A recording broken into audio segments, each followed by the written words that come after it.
Let's go Michigan Wolverines. Bryce Underwood, number one quarterback. Andrew Babalola, Andrew Olesh, who we just talked about with Oregon still trying maybe to pull that one off. Shamari Earls, Andrew Marsh, defensive lineman Nathaniel Marshall, Jaden Sanders, and Elijah Winston. Yeah, these dudes kind of put this together pretty quick. I mean, it wasn't long ago we were talking about it on the 105, and we said, all right, yeah, Michigan. Oh, Coop, we actually have Babalola joining us here on the show. Let's go. Andrew, hey, welcome, man. Welcome to 24/7 Sports Saturday show. Yes, sir. Thank you for having me. So, obviously, Michigan didn't have maybe the follow-up season to its national championship run that it wanted to have. What was it about the Wolverines that made you stick with your commitment there? Yeah, for me, it was everything about Michigan.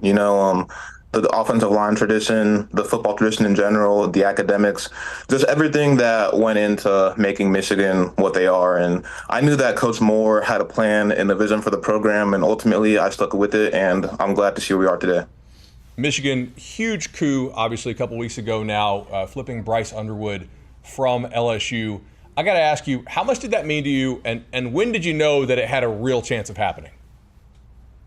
Yeah, to me, it meant a lot. Obviously, Bryce, he's the number one player in the country, a phenomenal quarterback. And I knew that it had some real traction probably a little before he signed, maybe a week or so. But even when he did end up committing, it was definitely still a shock. But again, like I said, he's a great player, and I can't wait to get to work with him.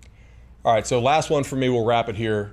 DeCorian Moore, number one receiver in the country, just signed with Oregon. He's trying to get Olesh to flip from y'all's class to Oregon's class. What's your message to Olesh to stay with the Wolverines? Yeah, for Andrew, just think about why you committed to Michigan in the first place. Everything you loved about the school, the opportunity that you have here, and I think he knows that, so I think we're in a good place with him. Andrew, really appreciate the time, man. Yes, sir. Thank you so much.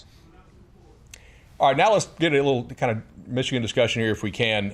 Huff, you first. What are we going to get in Babalola's game? I think you're going to get a very talented offensive lineman. And if you look at what the backbone of Michigan's three playoff teams, their national championship teams, it was on the offensive line. It was on the defensive line. It was in the trenches. Now you have a head coach who's an offensive line guy at the heart. You got Grant Newsome moving over from tight ends to offensive line this year. We saw Ohio State really struggle to generate any real kind of pass rush the other day with those offensive linemen. And that was an offensive line class that, they had lost some guys to graduation. So now you're continuing to backfill with some talented players with athleticism, with strength, with size. And that's exactly what Sharon Moore wants to do. He wants to continue what Jim Harbaugh did, and that's to dominate teams in the trenches. And Babalola is the kind of player that can come in and be that dominant guy in the trenches and keep Bryce Underwood from even having anybody breathing on him and allow him to become a generational quarterback that Michigan fans expect him. But it's going to take generational offensive linemen giving him the time to do so. Coop, one guy for folks at home to know about.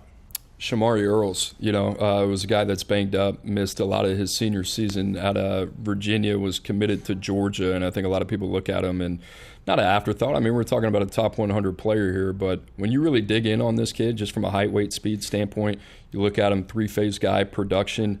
This was the type of guy that we were tracking as a senior. If he were to stay healthy, he was going to have a pretty good chance of earning a fifth star. So Michigan, the way that they have closed, I think we've been kind of putting the call out there, like Michigan can recruit like a top 5 program. It's been refreshing to see what they've done here over the last couple of weeks.